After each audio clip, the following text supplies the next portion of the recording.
Avez-vous remarqué ce qui se passe lorsque l'on vit une transition?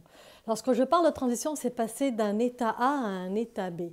Exemple, vous allez dans un nouveau poste, vous avez une nouvelle promotion, vous changez carrément d'industrie, d'entreprise, vous changez de collègue de travail ou dans votre vie personnelle, votre environnement change parce que vous changez de pays, vous changez de ville, vos amis, donc vos points de repère sont en changement, ou peut-être les personnes qui vous accompagnent dans votre vie, que ce soit dans le couple, que ce soit des amis proches, ne sont plus là.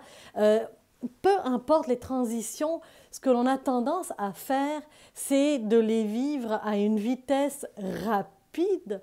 On veut qu'on puisse passer, comme je vous disais, du point A au point B rapidement. Pourquoi? Parce que lorsqu'on vit une transition, qu'est-ce qui se passe? À l'intérieur, ça chamboule, on vit des émotions, on a des peurs, on a des éléments qu'on ne sait pas quoi faire avec, comment les utiliser. On est dans l'inconnu, donc on a envie de vite arriver au point B parce que là on se dit, bon ben ça y est, c'est plus de l'inconnu, je sais faire.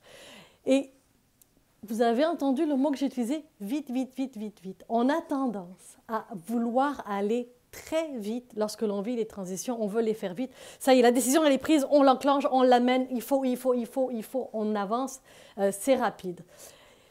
Cependant, chaque transition doit être définie dans le temps et en fonction de votre rythme, en fonction de vos besoins. Le rythme de l'un n'est pas votre rythme. Vous avez aussi le temps de décrocher de l'ancienne situation pour pouvoir apprendre ce que vous avez appris en fait, de l'ancienne situation, intégrer la nouvelle situation, le nouvel élément et rentrer dans cet élément-là. Et je vous donne un exemple.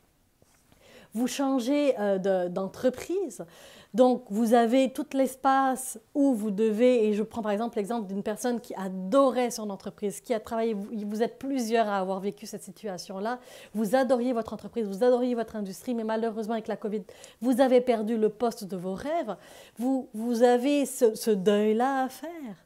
Donc aller trop vite ne vous servira pas. Prendre le temps d'assimiler, de reconnaître qu'il y a une tristesse, qu'il y a des nouveaux éléments qui sont arrivés, de voir comment vous vous sentez dans la situation, de voir qu'il y a peut-être des personnes avec qui vous voulez rester en contact, de faire ce bilan-là, de vous poser les bonnes questions à ce niveau-là. Et après, de pouvoir regarder l'avenir en disant « Ok, bon, maintenant, je suis dans l'inconnu, je connais mes forces, je connais mes habiletés. » Pour certains, vous connaissiez vos forces, vous connaissiez vos habiletés. Pour d'autres, vous ne les connaissiez pas. Vous ne les connaissez peut-être toujours pas. Vous ne savez pas qui vous êtes. Vous avez perdu votre essence. Vous vous êtes perdu en chemin avec le il faut, le métro, boulot, dodo, le quotidien. Donc, il y a tous ces éléments-là à prendre en compte lorsque l'on rentre dans une transition. Donc, laisser aller, regarder ce qui s'en vient et se poser les bonnes questions. Je me sens comment? Qu'est-ce que j'ai besoin? Aller valider, aller vérifier, au lieu d'avoir le pied sur l'accélérateur de « je dois, il faut prendre vite, il faut faire vite ». Chaque transition demande du temps. Regardez la nature. L'arbre pousse, fait une petite fleur, ça donne un fruit. Il y a un temps, il y a une transition.